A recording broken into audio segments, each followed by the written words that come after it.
hot topics, and we got a couple of good ones for you. On the desk, on the couch with me, we have Chris Dawkins, Fred Williams, and Caleb Alexander. And my name is Dr. Sharon Michael Chadwell. So our first hot topic, we're going to go ahead and talk about Colin Allred. Now, Colin Allred is trying to take over Ted Cruz's position for Senate. And he's running under the Democratic ticket.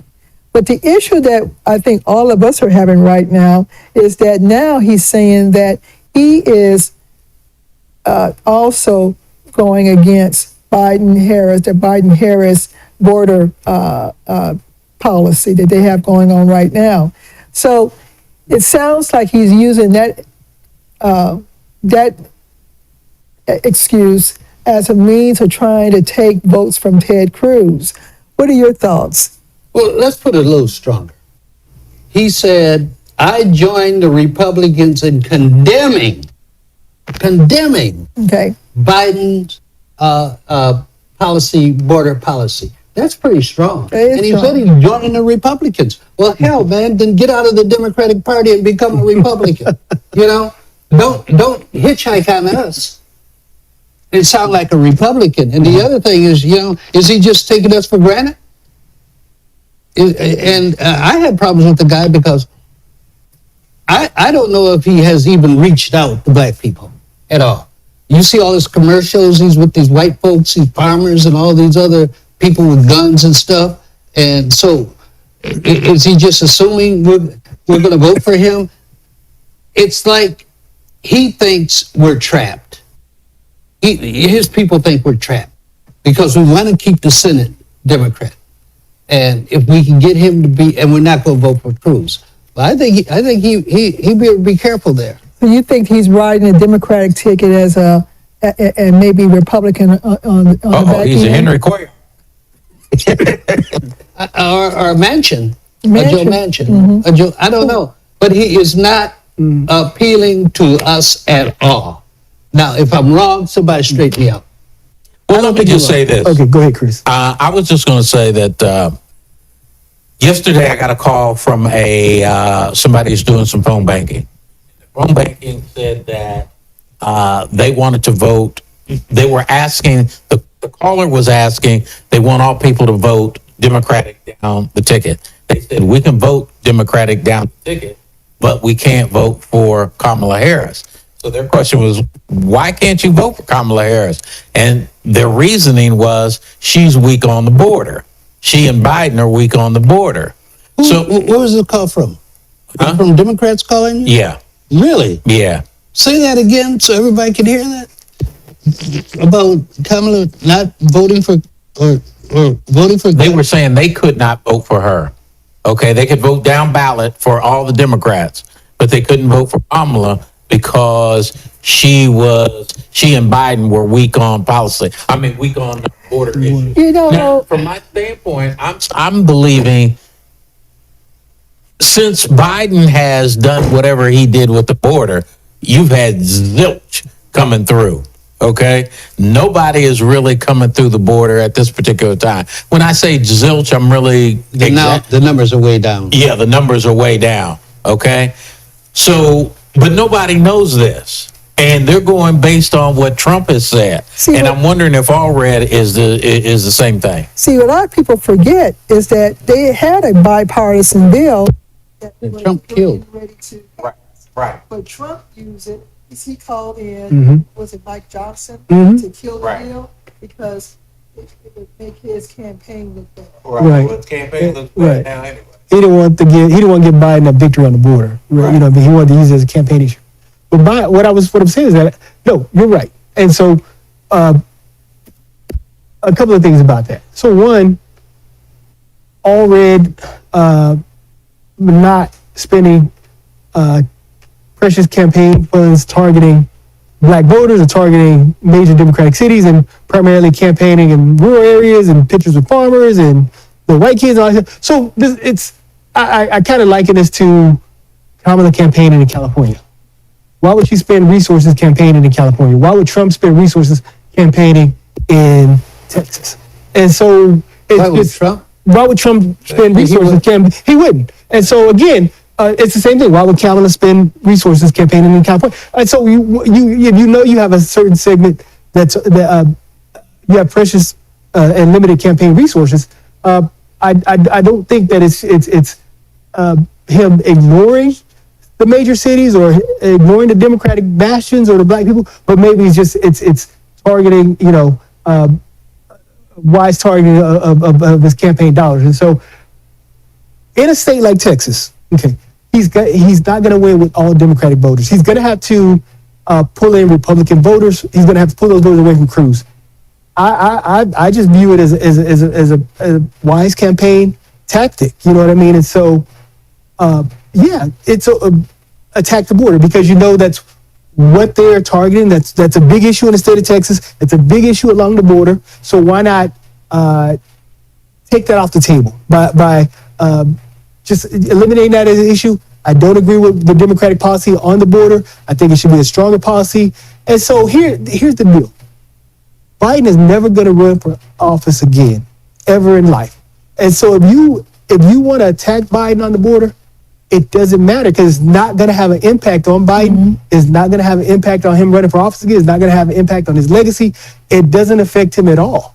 And so I think I even would go so far as to say he had permission from the party. Oh, I don't. I think so. I would say that. Caleb, no way. I would go so far as to say he would have permission from the party, because Biden's not going to run again. The Democratic Party would never give him permission to do that. I think he even had permission. Hey, you know what? Biden's not running again. Do what you got to do to win Texas. Caleb, it doesn't matter. They are giving. The Democratic Party is giving Biden all the accolades he deserves, but they're not going to say, "Okay, man, go ahead and attack Biden." And say, "I condemn." Oh, wait a minute, I condemn. Mm-hmm. I condemn. Okay, he didn't have to say that. I joined the Republican Party in condemning the Biden policy. Oh, right. So what Democrat is going to do that to the retiring president? The reason they're giving Biden his accolades is because he selflessly sacrificed his personal ambitions for party, right? And so, hey, you know what? If you're sitting in the office and you're Joe Biden, I don't care if you attack my policies. Just win Texas. Joe Biden does care. Just win. Come on, Caleb. If he cared, he wouldn't have stepped down. He cares more for party and more for country, and he wants a Democratic. But he wants a Democratic Senate more than. You gotta be kidding! I think having a Democratic Senate for Harris matters more to him than somebody saying I condemn his policy. I think he's a bigger man. Whoa. So let me ask you: say if he wins, can we trust him? No, he's not gonna win. If he wins, you can't trust him. You can't trust him because he's gonna be thinking 6 years from now. He's going to have to appeal to those same people to get reelected in 2030. Yeah. So he'll be a mansion, maybe even worse. That's the nature of Texas politics. Well, yeah, definitely. That's the price you pay as a Democrat. If he wins, Texas turns blue. If he wins, Texas turns purple, maroon. No, but he's not running as a Democrat. Come on. What do you mean he's not running as a Democrat? I joined the Republican Party in condemning the Democratic president. He's not running as a Democrat. You have to finish the sentence. On their border policy. Yeah. That's one issue. Yeah. That's one issue. And what do you think the Republicans are going to do with that? They can do whatever they want to. They're going to play it all over the country. We're less than 80 days from less than 80 days from the election, and they're going to eat it up. It's baked in. The people who are going to vote for Trump are going to vote for Trump. You're saying people who are going to vote for Harris are going to vote for Harris. This is a sign of desperation on his part. He is behind, but I think it's like, you know what? He's doing what he has to do to win the state of Texas, and you have to be a conservative. I think you have to be, I wouldn't even say a blue dog Democrat. You have to be a mansion-style Democrat to win in the state of Texas. Yeah. I wouldn't be surprised if Colin Allred puts on a cowboy hat and a pair of hunting boots, stands in front of an oil well with a hunting dog and a rifle. So at that point, he means nothing to us. And I have no obligation to him at all. I have absolutely no obligation to him. I mean, what obligation would you have to Cruz? None. So None. the thing is, because you disagree with Allred on this one issue, it doesn't mean that he's not going to vote with the Democrats on many other issues. I can respect Cruz more than him. I can respect Cruz more than him. Okay? Because he's willing to sell out to get elected. Maybe He's we willing should to get, sell out. maybe we should get him on the show. Oh, who? Allred. I already reached out to him. No response. Who, you colored people? I don't have to respond to you colored people. You have nowhere else to vote. You have to vote for me, colored people.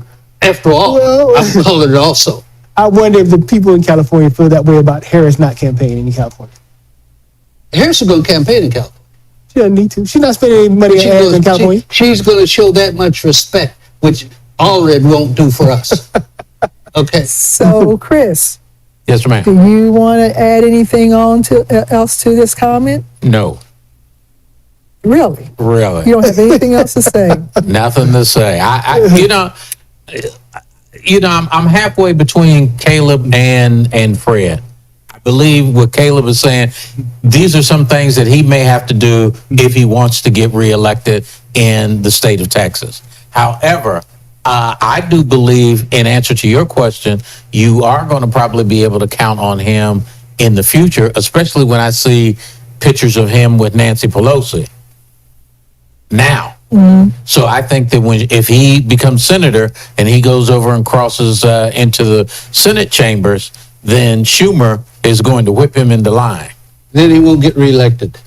I guess my problem is I was influenced by a man who never sold any of his principles because he was black, and that was Congressman Perry Mitchell.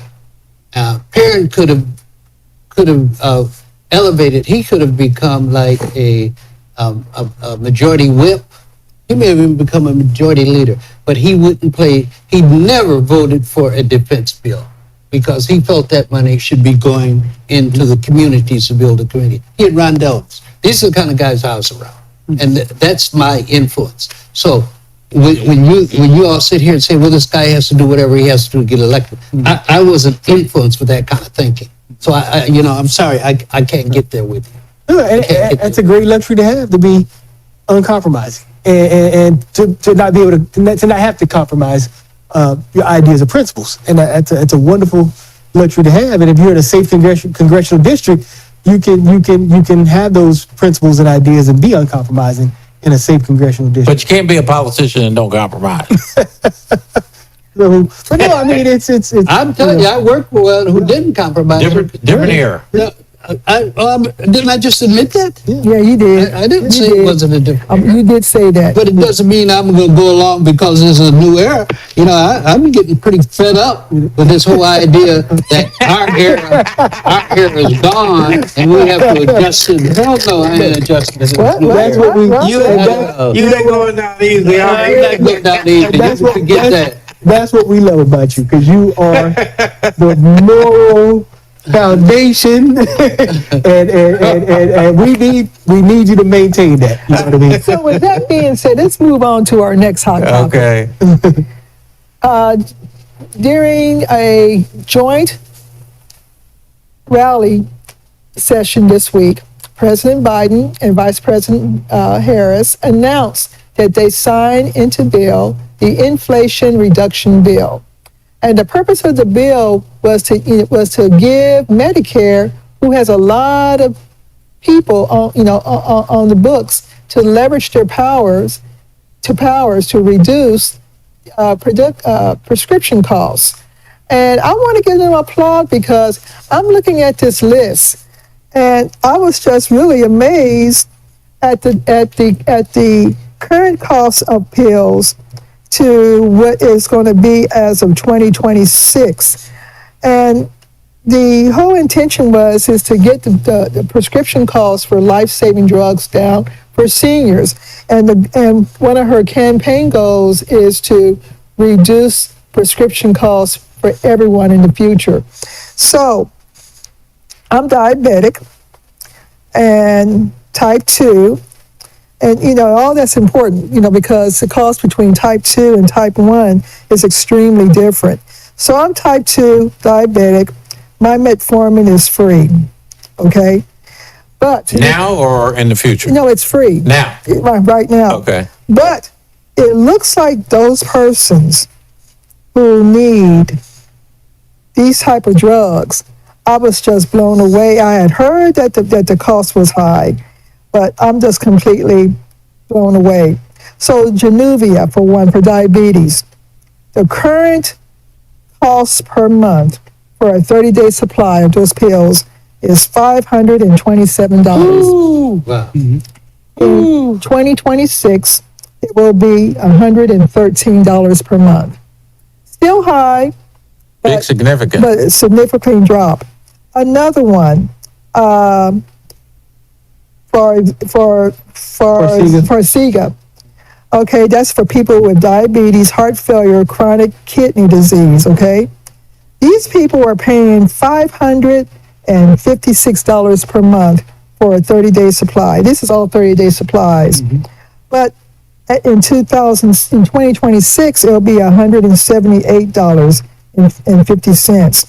Now, let me give the ones that will probably give everybody heart failure on this show, and that is Imbruvica, for those people who have blood cancers.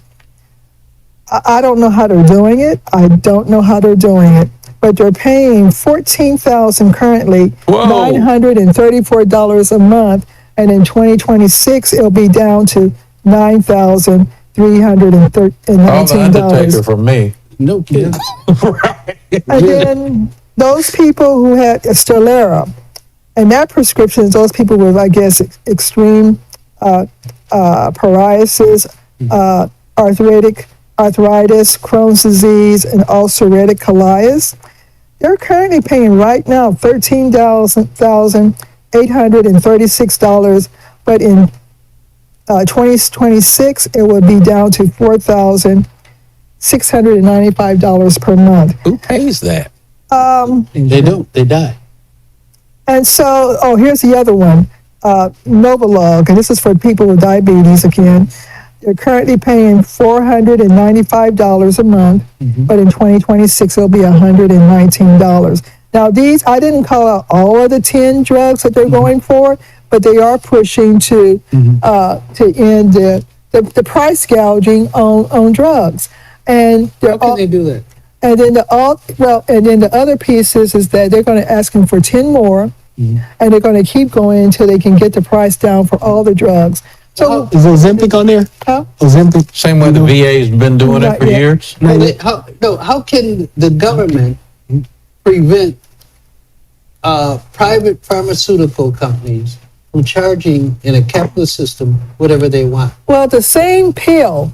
And then the other question, can the president alone do that? Or does it take the Congress? Well, Big Pharma has a huge lobby group. So we're talking about lobbyists. But in Canada, the same pill, President Biden or Vice President Harris was saying that the same pill is like $30 a month, like in Canada, for example. So I think that what we're going to start seeing now that first of all, I want to applaud them to get these drug prices down.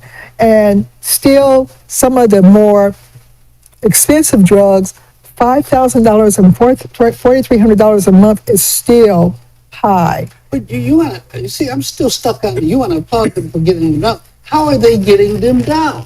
Can the president of the United States tell Eli Lilly, you got to drop your prices? Well, what they did was you will have all kinds. Well, how's the VA been able to do it? That's government. That's That's government. Ain't this government?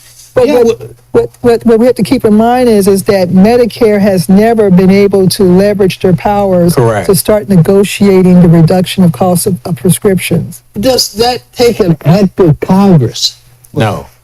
Come on, man. It's administration. What they did was, with this act that was passed or signed, What'd you just say? I said with this act that was signed. I thought you What? said app. Act. No. So what they did wait a was minute. He's saying Congress. right. Congress passed something. Yes, it was an Okay. act. So right. the thing is, it allowed Medicare to negotiate prices, and so Medicare is the largest purchaser of drugs on the planet. Caleb, that's fine. Isn't that a little different? It is. It allows them to It negotiate. allows them to negotiate. But here's the However- point. Eli Lilly does not have, they're not forced to accept. There was The a case a negotiation. couple of years ago. I can't remember the gentleman's name. He ended up going to prison. He bought a drug and raised it by 19,000%. The federal remember government, It was a pen. the federal government went after him. It was a pen. Was it a pin? I forgot all the details of it. They went after him, targeted him. There were tools in their toolbox, in their legal toolbox that they could use in this case. So they went after him, targeted him, ended up convicting him, arrested him. That same drug has dropped back down to $50 or whatever it was before he raised the price by 19,000%. So they do have tools that they can use, that they can bring to bear when there's price gouging. But in this instance, what they did was they did something that they've been trying to do for decades, which is allow Medicare to negotiate prices. And so this brings it in line with a lot of the other major companies like your CVS's and your Walgreens and your some of the bigger ones like Walmart is a major seller. Amazon is now becoming the 500-pound gorilla in a mail order pharmacy. So that's kind of what it does, and it is something to be applauded. Without going into details, I've seen people who have to make a choice. Yeah. You know what I mean? And so between their medication or their food. And so I've seen this many times because of the position I currently hold. And so I've seen people have to make hard choices about their children's medication. And that's It's tough. scarier. That's It is, difficult. it's very scary. Choosing between their medication, their children's medication, or their food and their children's medication. I mean, and it's not really a choice because, and so I've witnessed that. And so I do applaud that. I've seen medication prices that are criminal, that go into the hundreds of thousands of dollars. Critical medications, cancer medications, medications like medications for PrEP, antiretrovirals for people who have HIV. I've seen plenty of cancer medication, but just even your run-of-the-mill insulins, like your injectable insulins,